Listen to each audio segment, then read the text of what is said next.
Tout de suite la question d'un citoyen, Régis François, il a 37 ans, à vous. Bonjour Madame Hoyos, Bonjour, François. je suppose que vous me reconnaissez, puisque je suis président d'une SBL qui regroupe à l'heure actuelle 14 000 foyers en colère, justement par rapport à la problématique du photovoltaïque. Ma question en fait elle est toute simple.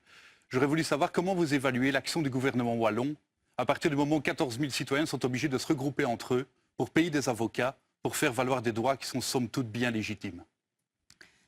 J'entends votre colère, je la connais et vous savez, moi je ne vis pas avec des œillères et je peux reconnaître, comme les Wallons, comme les installateurs de panneaux photovoltaïques, je peux reconnaître le chaos qu'a conduit le système mis en place sous la précédente législature sans le soutien des colos. Ce système qui a fait qu'effectivement, à un moment donné, il y a eu un incendie dans cette filière photovoltaïque et Le des problème avec décisions vous, ont dû Madame être Hoyos, c'est que prises. vous jouez le pompier en fait avec de l'essence. Vous remplacez l'eau par l'essence.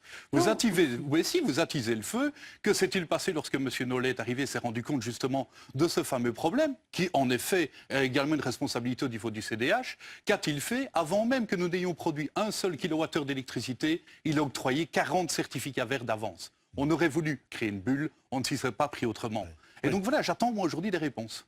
Allez, une réponse en tout cas. Et donc, vous le savez, le ministre Nollet a à 4 reprises avant la bulle diminué le soutien pour éviter que ça n'explose. Et puis malheureusement, ça a quand même explosé. Ça a pris du temps. Les réponses ont mis du temps pour arriver pour que ce soit des réponses proportionnées. Il fallait à la fois tenir les engagements pris par le gouvernement, pas les engagements pris par les installateurs. Et ces engagements-là, vous savez qu'ils ont été respectés. Ce sont des taux de rendement qui sont bien au-delà de ce que la plupart des Belges ont sur leur revenu d'épargne. Les gens qui ont aujourd'hui des Pourquoi ils sont panneaux... si en colère? Alors moi je comprends. Mais j'entends bien la colère, mais effectivement... Madame Hoyos, vous êtes la seule à nous parler de taux, de rendement, d'argent. Nous sommes occupés à vous expliquer que nous voulons un respect des engagements pris. C'est quand même pas compliqué à comprendre pour quelqu'un qui doit normalement prendre des décisions correctes et cohérentes. Les engagements pris par le Dernière gouvernement, réponse, 30 les secondes. engagements pris par le gouvernement wallon, c'est un taux de rendement de 7%.